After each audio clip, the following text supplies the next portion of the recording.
Welcome to my channel next point BPSC में। आज इस वीडियो में भारतीय राष्ट्रीय के प्रमुख आंदोलन देखने वाले हैं जो सभी तरह के कॉम्पिटिटिव एग्जाम में आते हैं। आप किसी भी कॉम्पिटिटिव एग्जाम की तैयारी करते होइएगा, उस एग्जाम के लिए बेहद इंपॉर्टेंट टॉपिक है। तो चलिए देखते हैं भारतीय राष्ट्रीय कांग्रेस की स्थापना कब हुआ था। तो भारतीय राष्ट्रीय कांग्रेस की स्थापना 8 नवंबर 1927 ईस्वी में हुआ था। ऑप्शन ए इसका सही उत्तर हो जाएगा। भारतीय राष्ट्रीय कांग्रेस की स्थापना 72 प्रतिनिधियों की उपस्थिति में हुआ था। भारतीय राष्ट्रीय कांग्रेस की स्थापना गोकुल दास तेजपाल संस्कृत महाविद्यालय बंबई में हुआ था। भारतीय राष्ट्रीय कांग्रेस के संस्थापक कौन थे? तो भारतीय राष्ट्रीय कांग्रेस के संस्थापक ए ह्यूम थे। ए ह्यूम सही उत्तर ऑप्शन ए हो जाएगा इसका। भारतीय राष्ट्रीय कांग्रेस की स्थापना के समय बोमेश चंद्र बनर्जी को अध्यक्ष नियुक्त किया गया और बोमेश चंद्र बनर्जी कोलकाता के रहने वाले थे। भारतीय राष्ट्रीय कांग्रेस के प्रथम अध्यक्ष कौन थे? तो इसका राइट आंसर हो जाएगा बोमेश चंद्र बनर्जी। ऑप्शन डी इसका राइट आंसर हो जाएगा। बोमेश चंद्र बनर्जी कोलकाता के रहने वाले थे। जलियांवाला बाग हत्याकांड कब हुआ था? तो इसका सही उत्तर होगा 13 अप्रैल 1919 को हुआ था। ऑप्शन बी इसका सही उत्तर हो जाएगा।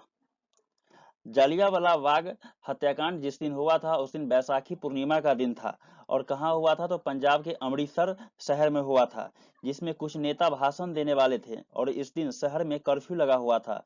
फिर भी सैकड़ों लोग ऐसे भाषण सुनने आए हुए थे और मेले देखने जो लोग आए हुए थे वो भी भाषण की खबर सुनकर भाषण सुनने चले आए। तो अगला प्रश्न देखते हैं, जलियांवाला बाग हत्याकांड कहाँ हुआ था? तो जलियांवाला बाग हत्याकांड अमृतसर पंजाब में हुआ था। इसका राइट आंसर हो जाएगा सी, अमृतसर पंजाब में हुआ था। और ये जलियांवाला बाग हत्याकांड हुआ क्यों था? तो एक रॉलेट एक्ट कानून उस वक्त आया हुआ था, रॉलेट एक्ट कानून। उस कानून के विरोध में उस वक्त वहां के जो उस समय के जो नेता थे वो भाषण देने के लिए पंजाब के अमृतसर में इकट्ठा हुए थे और वहां बहुत से लोग, सैकड़ों लोग आए हुए थे। उस दिन बैसाखी पूर्णिमा के दिन था और जो लोग को भाषण की खबर पता चली तो वो लोग भी भाषण सुनने आए हुए थे। लेकिन हुआ क्या, वहां के जो अंग्रेज ऑफिसर था जिसका नाम था, उस समय के जो ऑफिसर थे उसका नाम था जनरल डायर नामक एक सनकी ऑफिसर, उसे कहिए सनकी ऑफिसर ही था, और उन सब पर गोलियां चलवा दी जिसमें सैकड़ों लोग मारे गए। कुछ लोग, वहां एक कुआं था, उस कुआं में जान बचाने के लिए उस कुआं में छलांग लगा दिए, लेकिन उस कुआं में जाने के बाद वो सभी मर गए। लगभग इस हत्याकांड में कहा जाते हैं कि 400 से अधिक लोग मारे गए और 1000 से ज्यादा लोग घायल भी हो गए थे। खिलाफत आंदोलन कब चलाया गया था? खिलाफत आंदोलन 19 मार्च को चलाया गया था। ऑप्शन डी इसका सही उत्तर हो जाएगा। अब खिलाफत आंदोलन के बारे में कुछ तथ्य जान लीजिए। खिलाफत आंदोलन लखनऊ में हुआ था। तुर्की में एक धर्म गुरु हुआ करते थे जिसे वहां खलीफा कहा जाता था। अंग्रेजों ने इन्हें खलीफा के पद से हटा दिया। दुनिया भर के मुसलमान उन्हें बहुत बड़ा गुरु मानते थे। इसके बाद सभी मुस्लिम लीग एक हो गए और अंग्रेज के खिलाफ एक आंदोलन छेड़ दिया जिसका नाम पड़ा खिलाफत आंदोलन।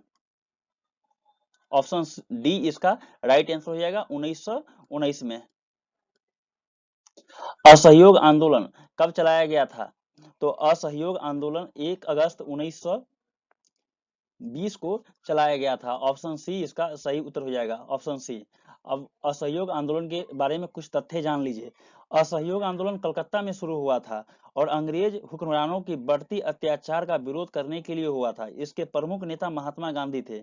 इसका परिणाम यह हुआ कि विद्यार्थी स्कूल जाना छोड़ दिए, वकील अदालत जाना छोड़ दिए और जहां छोटे मोटे कस्बे थे वहां वहां के जो मजदूर थे वो सभी हड़ताल पर बैठ गए।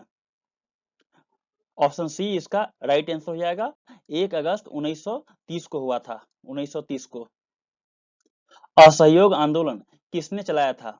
तो असहयोग आंदोलन महात्मा गांधी ने चलाए हुए थे। ऑप्शन बी इसका सही उत्तर हो जाएगा, महात्मा गांधी। असहयोग आंदोलन की समाप्ति की वजह क्या थी? असहयोग आंदोलन की समाप्ति की वजह थी चौरा चौरी कांड। ऑप्शन डी इसका सही उत्तर हो जाएगा। असहयोग आंदोलन जिस समय में चल रहा था उस समय कई गुट हुआ करते थे जो सभी एक दूसरे गुट को प्रतिनिधित्व करते हुए थे। उसी में एक गुट था चौरी चौरा कांड। एक गुट उसमें से चौरी चौरा कांड कर दिया था। उसमें कई लोग ऐसे भी थे जो गुस्साए हुए थे और उस समय गोरखपुर में हुआ था। गोरखपुर उत्तर प्रदेश के गोरखपुर में हुआ था। और गुस्साए लोग क्या किए, चौरी चौरा नाम का एक पुलिस चौकी उस समय हुआ करता था, उसमें आग लगा दिए और 23 पुलिस वाले उसमें जलकर मर गए। 23 पुलिस वाले जलकर उसमें मर गए हुए थे। और इसी के बाद इस कांड को चौरी चौरा कांड नाम दिया गया। चौरी चौरा कांड कब हुआ था? तो चौरी चौरा कांड कब हुआ था? तो इसका राइट आंसर हो जाएगा ऑप्शन ए, 4 फरवरी 1922 को हुआ था। और चौरी चौरा कांड हुआ कहा था? तो उत्तर प्रदेश के गोरखपुर में हुआ था। उत्तर प्रदेश के गोरखपुर में यह कांड हुआ था। क्यों हुआ था? तो असहयोग आंदोलन जिस समय चल रहा था उस समय में कई ग्रुप हुआ करते थे। उसी में से एक ग्रुप गुस्साए हुए थे और उन्होंने गोरखपुर के चौरी चौरा कांड नामक एक पुलिस चौकी था उसमें आग लगा दी और 23 पुलिस वाले जलकर उसमें मर गए। इसी के बाद इस कांड को चौरी चौरा का कांड का नाम दिया गया। चौरी चौरा कांड कहाँ हुआ था? तो चौरी चौरा कांड गोरखपुर में हुआ था। ऑप्शन ए इसका सही उत्तर हो जाएगा। ऑप्शन सी ए इसका सही उत्तर हो जाएगा। और क्यों हुआ था ये सब आपने पिछले वीडियो में देखा ही है। नमक सत्याग्रह कब से कब तक चला? तो नमक सत्याग्रह आपको 12 मार्च 1930 से 6 अप्रैल तक चला था। और ये क्यों चला हुआ था इसके बारे में कुछ तथ्य जान लीजिए। नमक सत्याग्रह उस वक्त की जो अंग्रेज सरकार थी ना उसमें नमक पर कर लगा दिए हुए थे और इसी कर कानून के विरोध में महात्मा गांधी और उनके साथ उस समय के कई नेता इस कानून को विरोध किए। इस कानून को विरोध किए हुए थे और इसी के विरोध में नमक सत्याग्रह चलाया गया था। 1930 में अंग्रेज सरकार ने नमक पर कर लगाए हुए थे और इसी कर के विरुद्ध में नमक सत्याग्रह चलाया गया था। नमक सत्याग्रह किसके द्वारा चलाया गया था? तो नमक सत्याग्रह महात्मा गांधी जी द्वारा चलाया गया था। ऑप्शन डी इसका राइट आंसर हो जाएगा। इस आंदोलन में महात्मा गांधी के साथ 78 लोग अहमदाबाद साबरमती आश्रम से समुद्री तटीय गांव दांडी तक पैदल यात्रा किए हुए से 390 किलोमीटर की यात्रा किए हुए थे। और 6 अप्रैल 1930 को महात्मा गांधी ने नमक हाथ में लेकर नमक विरोधी कानून को भंग करने का आह्वान किया। मतलब कि शुरू किए उस वक्त नमक एक मुट्ठी लेकर। सविनय अवज्ञा आंदोलन की शुरुआत कब हुई थी? तो सविनय अवज्ञा आंदोलन की शुरुआत 6 अप्रैल 1930 को हुआ था। राइट आंसर ऑप्शन सी हो जाएगा इसका। अंग्रेज सरकार ने नमक के ऊपर कर लगाने के कानून के विरुद्ध में महात्मा गांधी ने सविनय अवज्ञा आंदोलन शुरू किए हुए थे और ये 6 अप्रैल 1930 को गांधी जी ने नमक में हाथ में लेकर नमक विरोधी कानून को भंग करने का आह्वान किए हुए थे और वहां चले उसको कहा जाता है। तो ठीक है, अगला क्वेश्चन देखते हैं। गांधी इरवियन समझौता कब हुआ था? तो गांधी इरवियन समझौता 5 मार्च 1931 को हुआ था। ऑप्शन बी इसका सही उत्तर हो जाएगा। गांधी इरवियन समझौता क्यों हुआ था और कब हुआ था? लंदन में द्वितीय गोलमेज सम्मेलन से पहले पूर्व महात्मा गांधी और उस समय के वायसराय, जो उस समय भारत में वायसराय अंग्रेज सरकार की तरफ से थे, लॉर्ड इरवियन के बीच एक मानी कि राजनीतिक समझौता हुआ और इस समझौते में गांधी जी ने कहा कि जो आरोपी है, जो मतलब कि विरोधी के आरोपी, उन्हें छोड़कर जितने राजनीतिक नेता उस समय के थे उन सबको रिहा करवा दिया जाए। और इरवियन समझौता का मुख्य उद्देश्य यही था। गांधी इरवियन समझौता किसके मध्य हुआ था?